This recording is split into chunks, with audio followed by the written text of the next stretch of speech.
we're good. I'm going to take that off.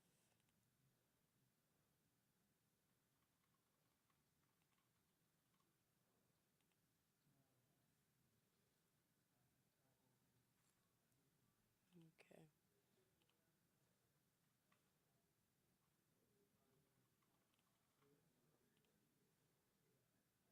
Okay, there we go. Go to me. All right. Okay, we are streaming out. I'm just going to make sure that I can see myself.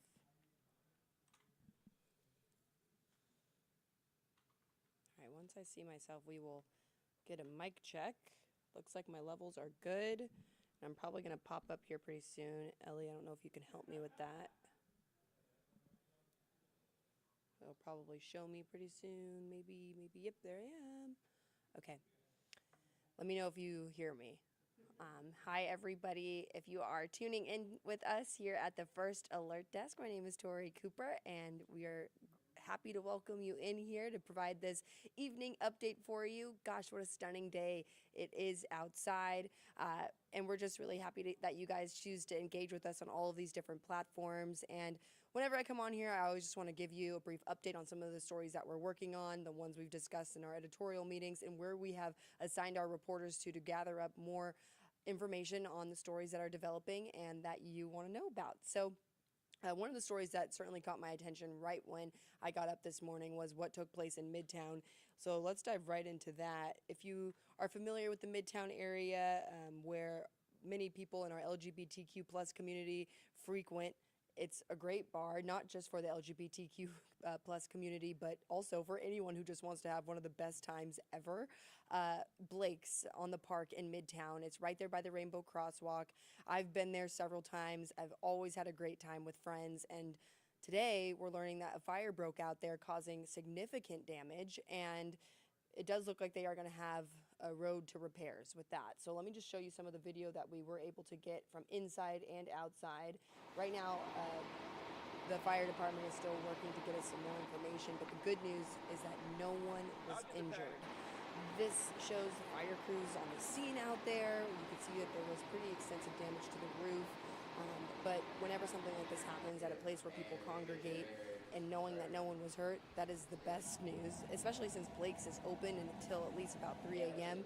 each night, and sometimes they stay open later. I'm just so glad that no one was hurt. This is a big pillar in our community in terms of a place we all like to gather, so hopefully they can make the repairs quickly, and hopefully it's a blessing in disguise in a sense of they get a new building that they weren't planning on maybe updating right away. So we'll keep a close eye on how this develops, but that's the very latest that we have from what happened at Blake's. So we do have a reporter going out there. Our Atlanta News First reporter, Chelsea Beimfor, is working on that story. So she's probably going to be talking to people in the community who are going to be saying many of the same things I've been saying, like, oh, I have the best memories at Blake's. I'm so bummed they're going to be closing down for a period. And who knows, maybe they'll just close down part of the bar because it does have an upstairs and a downstairs. And in the video I just showed you, it really explained and really showed the inside of the bar at the top of the bar, the upstairs part. So hopefully the downstairs is still a place where people can congregate while they repair the upstairs. So, and they also have an outdoor deck. So maybe there's still a way to make this work while they repair what happened. So that's the very latest on Blake's. We'll bring you more insight into what happened and what's the next step for them later on tonight. We do have a newscast at 6 o'clock, so tune in for that. All right, and then let's move on to Memorial Day. That is something we would definitely want to touch on. And tonight, a great touching story, scouts placing flags on the graves of soldiers. And we have our Atlanta News First reporter, Asia Wilson, who went out there to this memorial service. So I'm going to let you hear from her.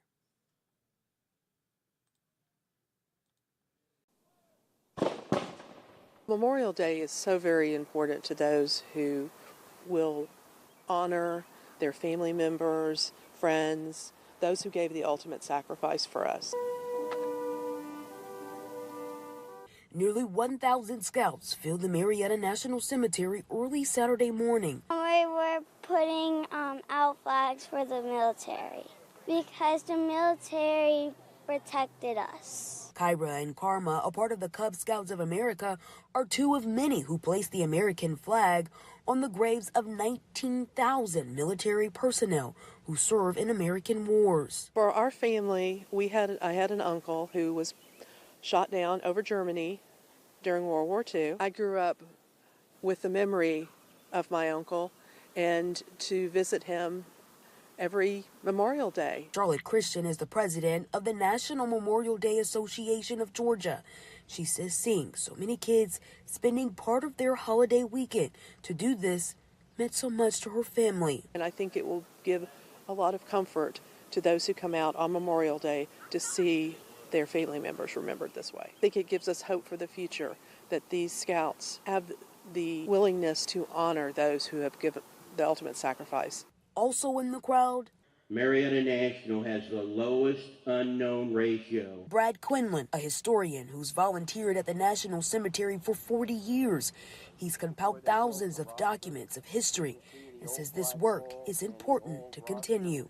I had many family members that have fought and died for this country, and I feel that, to carry on that tradition and the love of these folks that gave so much to us. As the Scouts place each flag out ahead of the official Memorial Day service on Monday, indivisible, with liberty and justice for all. They hope you remember this message. When you go to a graveyard somewhere, you should pray for them so their family can be happy. In Marietta, Isha Wilson, Atlanta News First.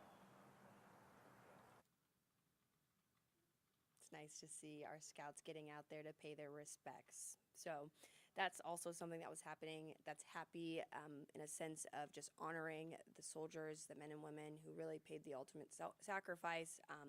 And I wanted to make sure that we featured that as well here as we head into Memorial Day. So that's what happened earlier today in Marietta, but I also want to shift gears a little bit and talk about something that's happening tonight at 6 o'clock. This is a story that I've actually covered myself.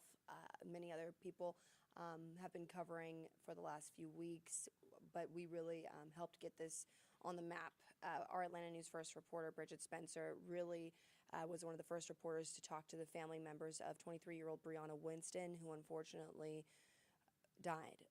She is a young woman who police believe was murdered by her late boyfriend, Mikhail Edwards. This was just a gruesome murder that took place. According to investigators, they believe that her boyfriend, Mikhail Edwards, and her got into a dispute after she confronted him with some knowledge that she had of infidelity towards her. Police say that they believe that at that time he strangled her, put her in a suitcase, allegedly drove her body to Tennessee, where they believe that Mikhail Edwards and other people, another individual who was not named, burned her body and then scattered her remains along the interstate in Tennessee and behind a local church. So just an absolutely gruesome and devastating situation. This family is going through an unimaginable loss and having to grieve that part of it and the loss of their loved one. So tonight, the family members haven't really spoken since the last time the police in Clayton County really took the podium, had a press conference, and talked about the gruesome details in the warrant and what they believe went into Briana's death. They haven't spoken since. I was going to speak with her cousin after this came out with police, and they really were talking about why they believe that this had intent. But as you can imagine, they were not ready to speak at that time. But now they are ready to speak, and they are holding a vigil for Briana Winston tonight at 6. And we have our Atlanta News First reporter, Bridget Spencer, back out on the scene of this story, back with her family members. She's definitely created a relationship with her family members because she's been keeping close communication with them throughout all of this. And Bridget has done just such a good job at making sure that she's sensitive towards this time, and that's why this family continues to notify Bridget about when they are taking steps, when they're learning more information, and how they're remembering their loved ones. So I'm going to let you see just pictures of Briana, and I'm going to actually let you hear from her cousin and who spoke to us. And this is the last time we covered the story, and I just wanted to kind of bring you up to speed and just kind of where her family is feeling the last time we spoke to them.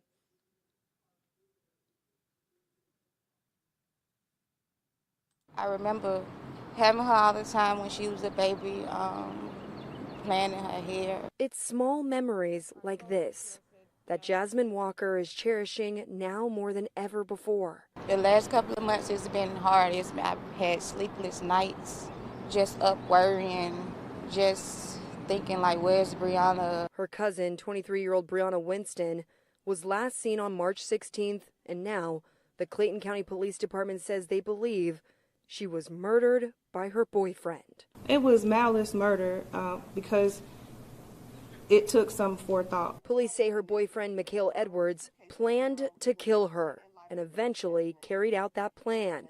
Investigators say on March 17th he went to Briana's apartment where the two began arguing because he married another woman in secrecy. She had confronted him after learning about his infidelity to her.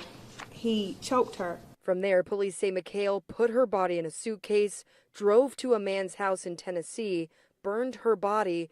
Then the two men allegedly disposed of her remains on the highway and behind a church in a cemetery. Police say they weren't the only people who helped cover up her murder. It turned into a family affair. Police say Mikhail's wife gave him her car to drive to Tennessee. His mother and brother allegedly burned his shoes and a pair of gloves to conceal Briana's murder. All three are now facing charges, but Briana's family still feels helpless. I've just been crying every night because I wasn't there to help her. But now that she's been found and brought back home, I wasn't going to sleep until she was found. And I'm not going to give up until justice is served.